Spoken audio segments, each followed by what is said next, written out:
Jadi gini, penjelasannya? saya mau kasih penjelasan dulu.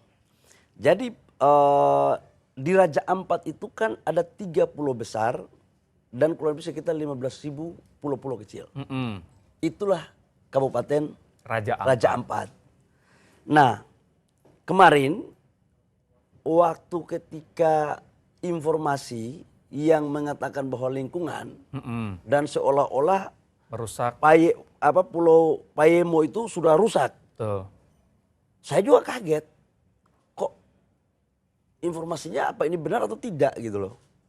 Maka kemudian atas arahan Bapak Presiden dan dari Pak Seskap, saya langsung melakukan peninjauan ke lapangan. Saya turun langsung di hari raya loh.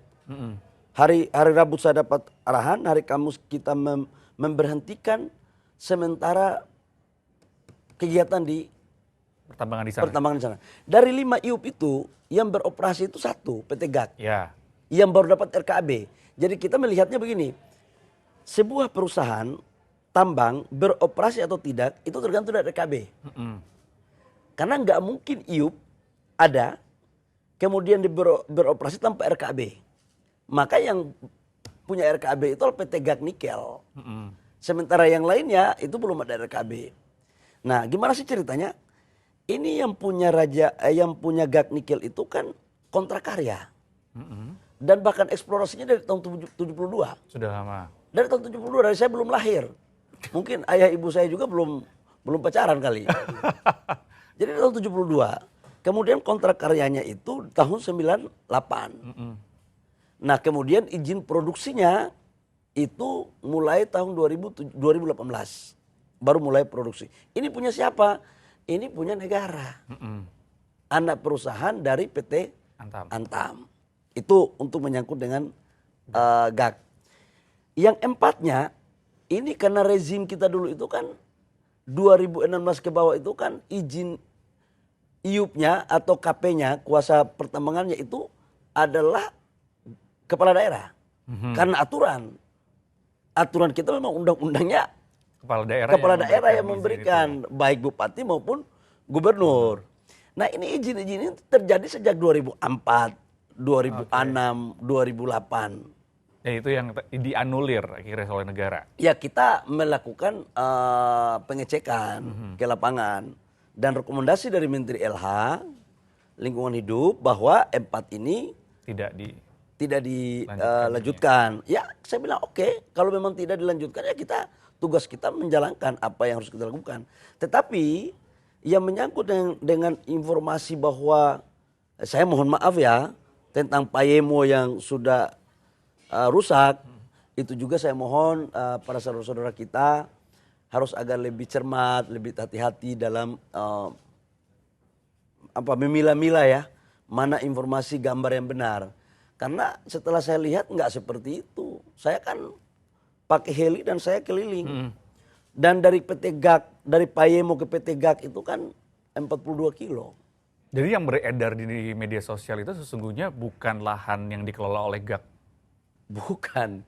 Oh gimana, kita kan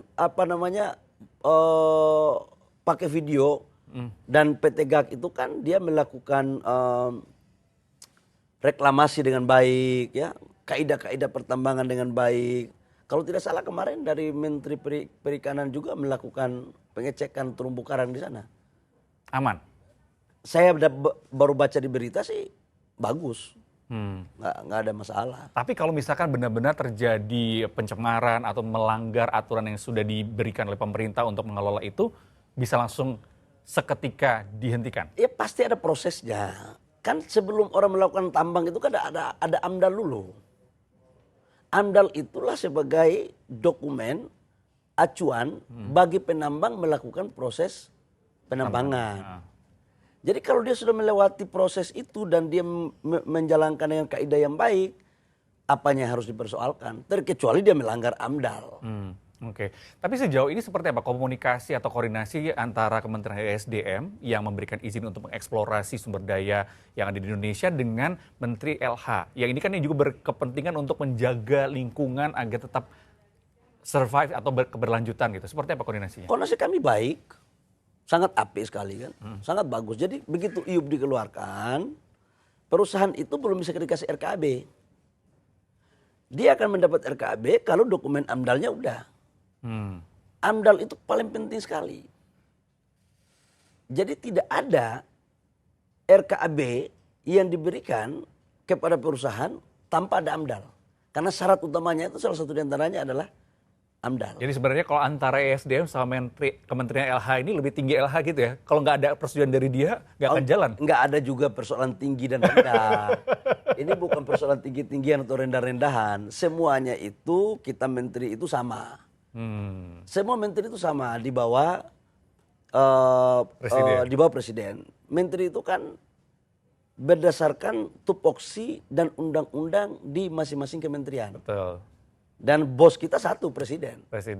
Jadi berarti artinya kalau misalkan tadi udah dikasih izin sama Pak Bahlil, tapi kalau Pak Menteri LH tidak mengizinkan ya mohon maaf kayak empat pengusahaan pertambangan ini akhirnya salah satu diantaranya itu kan lingkungan, tapi kalau sudah memenuhi syarat akan go ahead. Oh enggak, menteri itu nggak boleh semena-mena juga. Nggak bisa, kita kan bekerjanya semuanya pakai aturan. Oke. Kalau pengusahanya sudah sesuai aturan, ya pasti kita juga harus hargai. Yes. Karena negara ini kan dalam menjalankan tugas masing-masing rujukannya aturan, undang-undang. Oke.